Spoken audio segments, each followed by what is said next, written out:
So this one's gonna be again about Tim Ferriss' Tools of Titans, a summary from the alanchang.com website, and I'm pretty fucking pumped. Woo! And with that being said,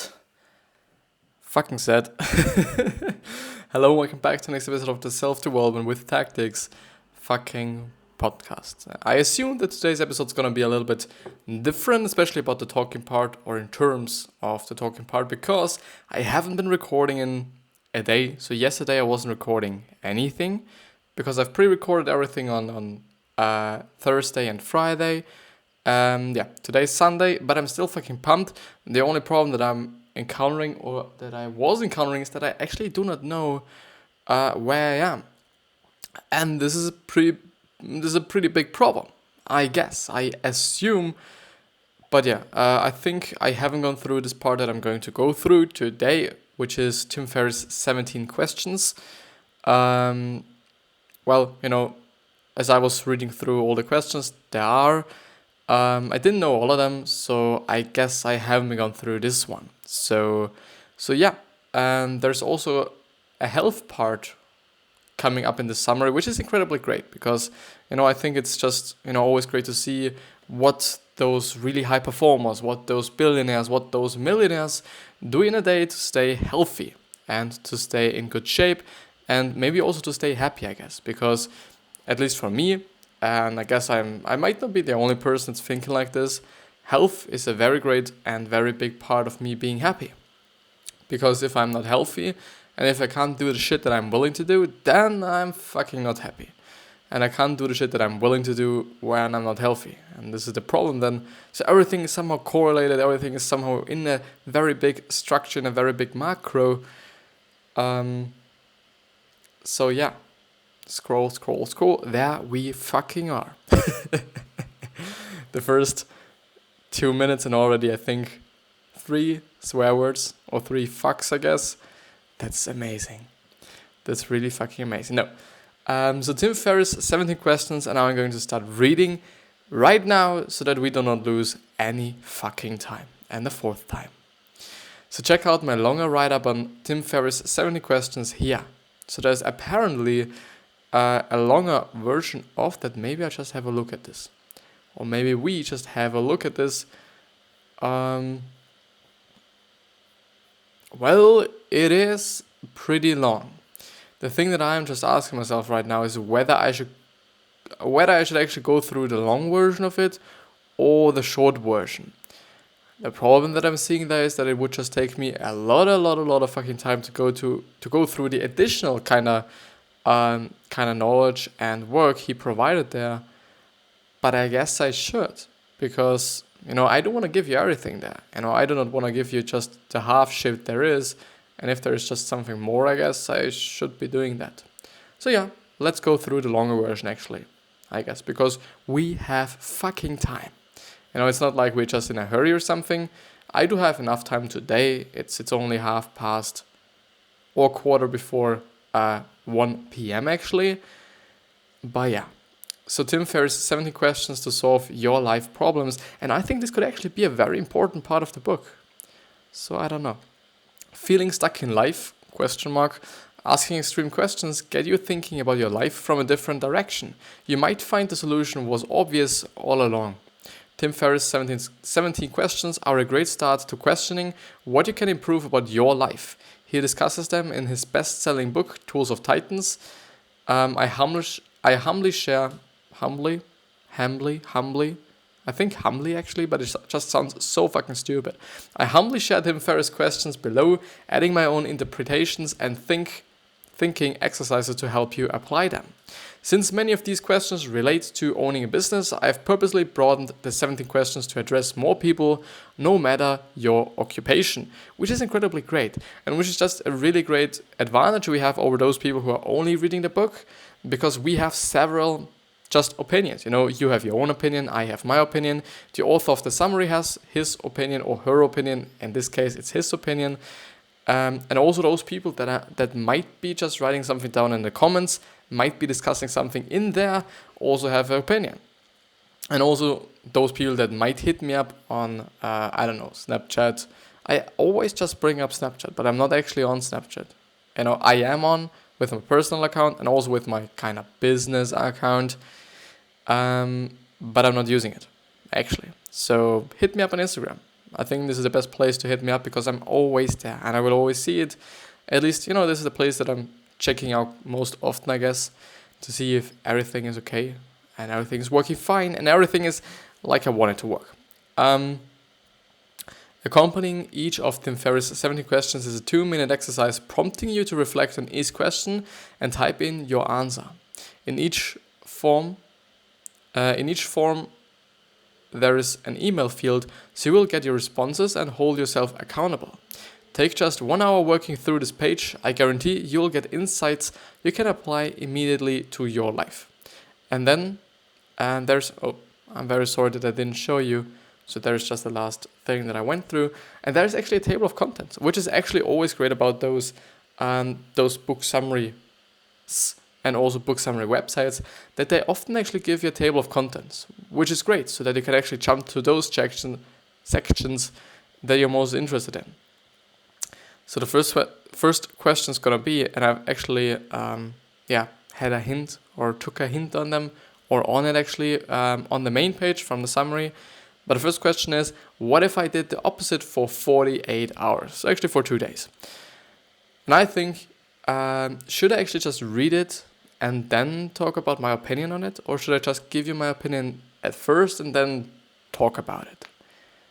Well, I don't know. But what I thought about is that this is actually a great approach to see. Maybe I just go through it. I think I just go for it. So if you're stuck and not getting the performance you want, maybe you need to invert what you're doing. If you try the opposite for just 48 hours, it's really a micro thing. Like it's really not a lot. Still, for some people, as me, for example, it might feel a lot. For me, actually not recording for 2 days or not doing something 2 days.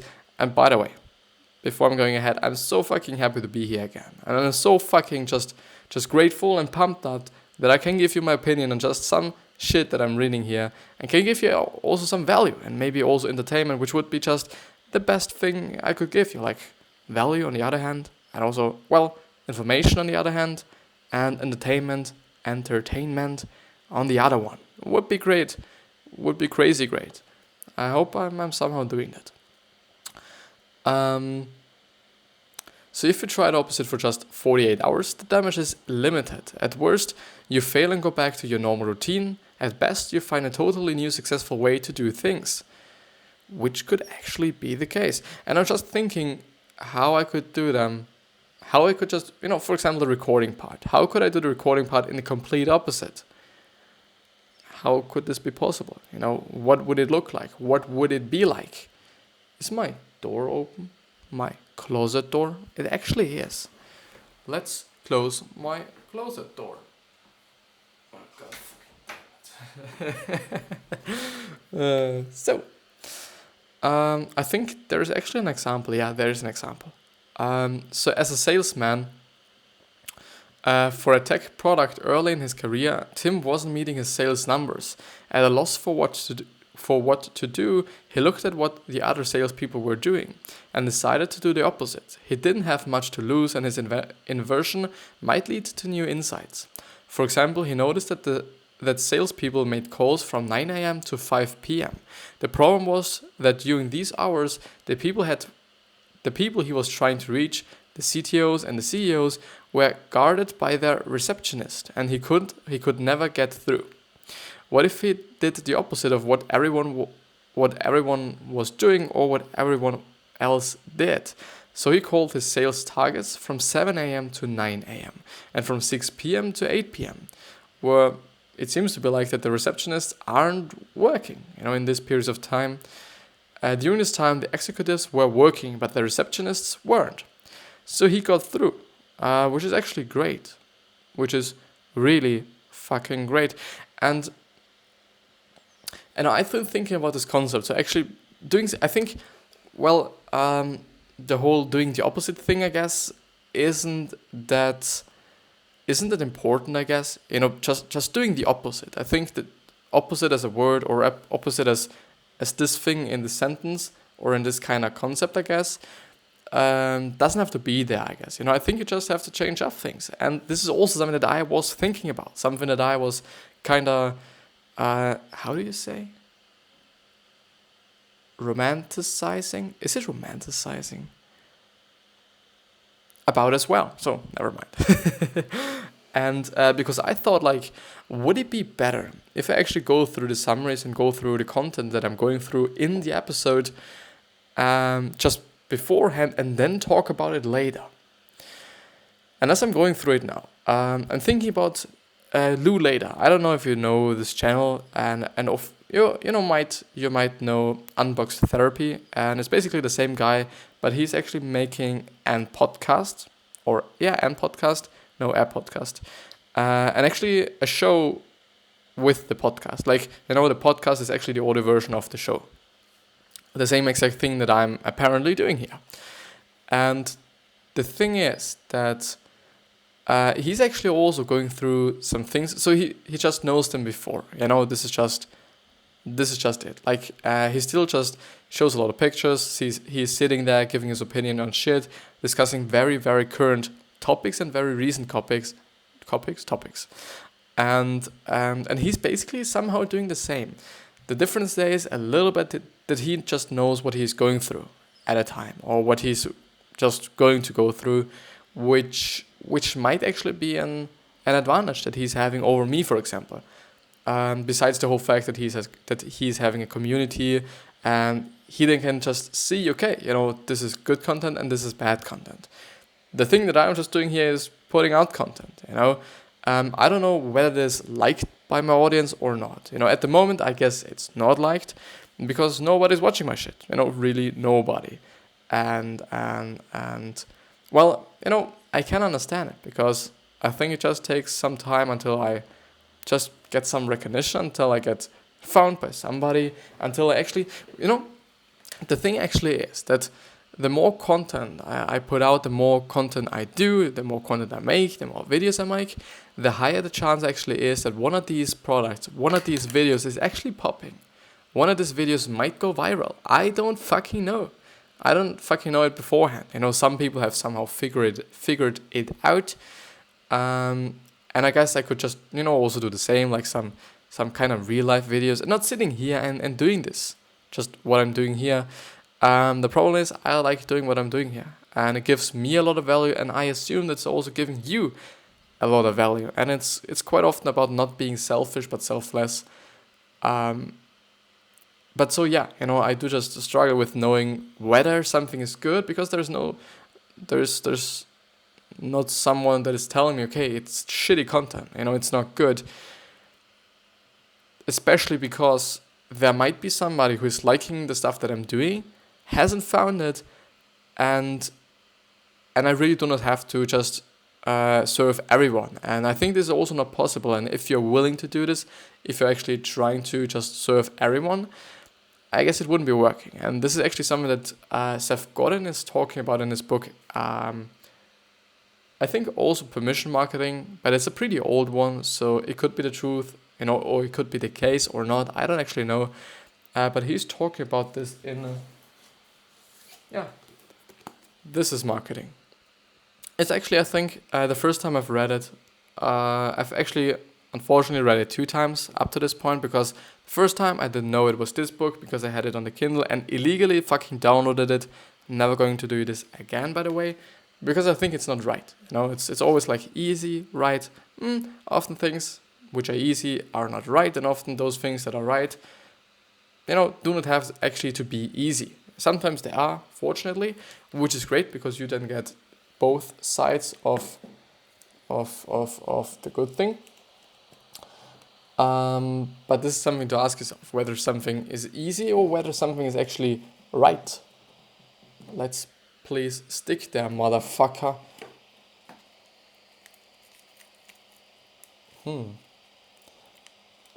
That's the problem when you're using some latex fucking gloves, so that you're pleased. Well, yeah. Let's fuck the light, I guess. So yeah, I think I'm gonna go ahead. I just lost the point that I was willing to make, actually. So it's still a great book, and he just talks about that you can't just serve everyone, and you should just put something out that you're proud of, I guess, and you should just put stuff out. And he's also making the point that every artist should be just putting out something. Like, if you would not be an artist by his thinking if you don't put out some things. But I don't fucking know. I think you just would have to go through either summary of this one. The problem there is that most of the time the summaries, or one summary that I actually read on this book, is completely different than the book. And this is also one of the kind of indicators, or one of these ways I noticed that actually reading a book and reading a summary is completely something different. Because obviously the writing style is different, the way you get the knowledge is different. In books you quite often, or sometimes actually get it through stories. In those summaries you might only get it like, okay, here's the information. And well, it's just something completely different. Let's see. He applied this thinking elsewhere in his role. Instead of being a hard-pushing salesman babbling about his product, what if he just spent his time asking questions and understanding his target's problems? Eventually, his inversions boosted him to the top performing salesperson in his region. Question 1 recalls Charlie Munger's advice of invert, always invert. Don't take for granted what the standard wisdom is. And there's now a 2-minute exercise how you could it's actually Google form. Yeah, it is Google Forms. I'm gonna go through the questions that are in this kind of 2-minute exercise, email exercise thing. Maybe you're doing it as well. I might be just putting in the comment, not the comment, but the link to this certain page. Maybe not, I don't know, I tend to forget it quite always. So take 2 minutes to reflect on this question. The first field is actually your email address. The second one is, what is your number one long-running frustration right now? What has been your usual approach? What would doing the opposite of your usual approach look like? The thing that I am trying to see there is whether these informations can actually be taken by the author of the summary or of this article or not. Like, this might be pretty personal. Just maybe not this question, or maybe not this answer to the question, but maybe just some later ones. So I don't really know.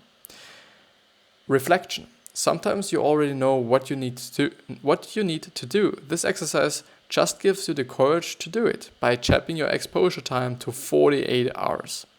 What if instead of biting your tongue and taking a backseat at work, you instead openly spoke your mind for 48 hours? What if instead of obsessing about perfecting your side project before showing it publicly, you released it within 48 hours? In contrast, sometimes you don't know what exactly you should do, and this exercise shows you options. What if instead of going out with friends overnight, you denied every invitation for 2 days and spent it at home? Could actually also be a great thing. And I guess, there should not be much to regret there. There might be, and this might then just be a very fucked up situation if they actually kind of did something, your boys, your girls, your friends, and you weren't there.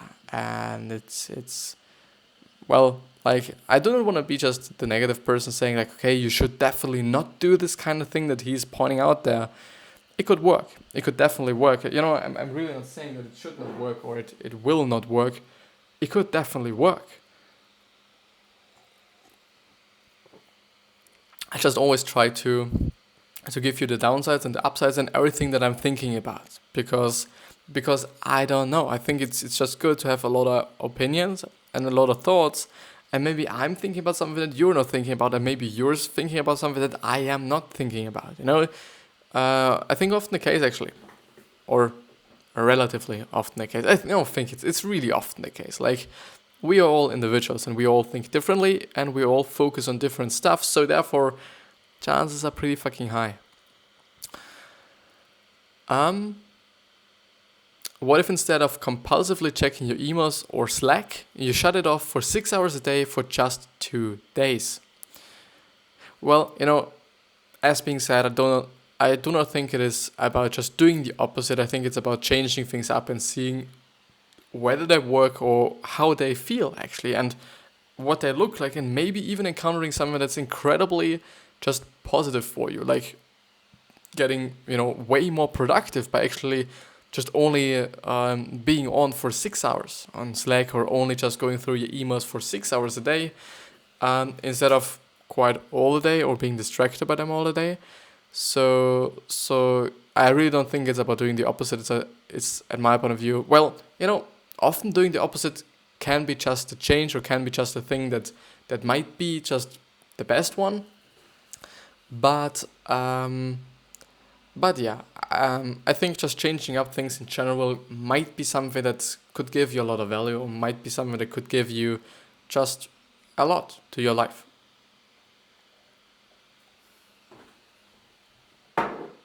Second question. No, actually not. So by forcing yourself to behave differently, you will question the benefit of your original behavior. For checking email, maybe it turns out no email is really that urgent, but you love the focused time you get by turning it off. I habitually invert to catch my blind spots. What am I missing that can go wrong? And why am I defining success in a certain way? Actually the truth. And I think actually also something that's well, I just think about generalizations. And generalizations are a thing that a lot of people do, unfortunately. Even though I do just have to say, thinking about every situation, thinking about every factor and whatsoever, might not be, well, it is possible for all the theses that, people put out there, but I don't know. I think it's often for the sake of being faster, being more clearer, and communication, and so on. So I don't know. I think just, for example, the whole reading book thing. It's something that bothers me quite to some bit. On the other hand, I understand, because books are a great source of information. The thing is, the internet and all we have for free available here is also fucking great. You're still going to find different information from the internet and different information from a book. And it's just the case. And you might not also just find the same information from a book, or you got from a book, in the internet as well. Or on Google as well, doesn't matter. But yeah, I think it might be important to just, it always depends on how you learn. Some people learn through books, some people learn through watching videos, taking courses and whatsoever. And some people just, learn by doing. And it then just really just comes up to who you are and how you learn and how you're able to learn the best and whatsoever. So it's really, again, a question about us being all individuals. Can I go through? Yeah. Question 2 should be possible to go through in the next 7 minutes. So question 2, what do I spend a lot of money on, and how might I scratch my own itch? This is a perfect question if you want to start a business but you don't know what problem to solve. Chances are you have been solving the problem for yourself. When the .com crash happened, Tim Ferriss wanted to start his own company. Instead of doing deep market research, he looked at his credit card statements. He was spending $500 per month on sports supplements on an annual income, $500 fucking dollars per month for supplements. By the way, the whole supplement thing I think is somehow overdone. I do get that supplements could really give you a boost, to your performance and to your well-being especially. But I also think that a lot of them are just quite unnecessary and do not give you any value or anything to you. So I don't know. I think you should, you all should do the research on your own, I guess, and maybe go through certain sources. Some of them might be just believable, some of them not. I think, being a little bit skeptical, I guess, could help there. But yeah. On an annual income of 40K. This validated a personal need that he could turn into a business, even better as an avid consumer. He knew how the industry worked, which ads worked best, which vendors had the highest reputation. He created a supplement he couldn't find on the market called brain quicken. So quick and then brain quicken. Launch a business and pave the way to the 4-hour work week and beyond. Tim's story cooperates Paul Graham and Y Combinator's advice of solve your own problem, which is actually something that I've been talking about in the latest episodes, of course. I do not know which one it was, but I've definitely been talking about it, that it actually is a great thing.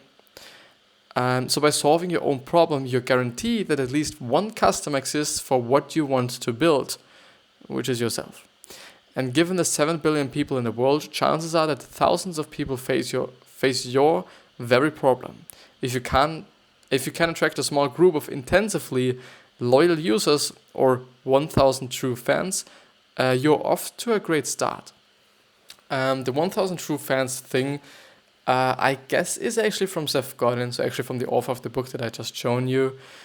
I don't really know if it is actually from him, but he's also talking about it. And it is actually the same thing as me talking about, okay, you can't serve everyone, which is just the case.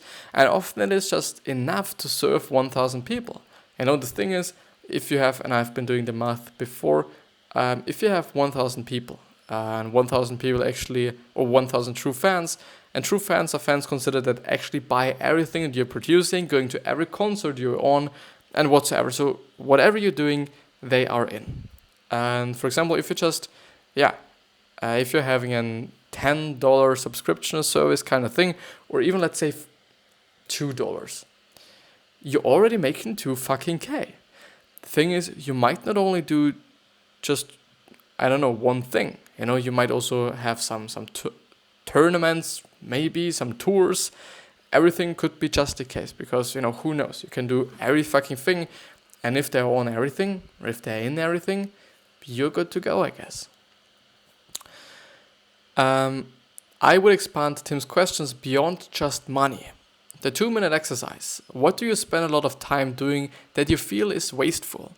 What are small frictions in your life you wish didn't exist? And what kind of solution have you hacked together that isn't commercially available? Could you turn your hacky solution into a product? ? And then the reflection. And there's actually no kind of form, so email form. But yeah, reflection. Many great companies were founded this way. Before Sarah Blakely started Spanx, she was creating her own form-fitting undergarments by cutting pantyhose. When Drew Houston created Dropbox, he went on a 4-hour-long bus ride but forgot his USB drive. Well, I think these are just, dead things that just really so fucking bother you that you just have to do something against it somehow. But yeah, this is actually the last one from today's episode, and I do hope that you've enjoyed it. I massively fucking enjoyed it. I by the way, hope that my voice is not sounding somehow strange. Having a really dry voice have been having, I don't know, quite a dry voice for the last 3 days. And because of the whole pre-recording that I had to do and whatsoever, it's just, pissing me a little bit on. But I'm just done with this one. I'm gonna rest my voice for a little bit until I record the next one. And then I'll see. And then we're going through another one.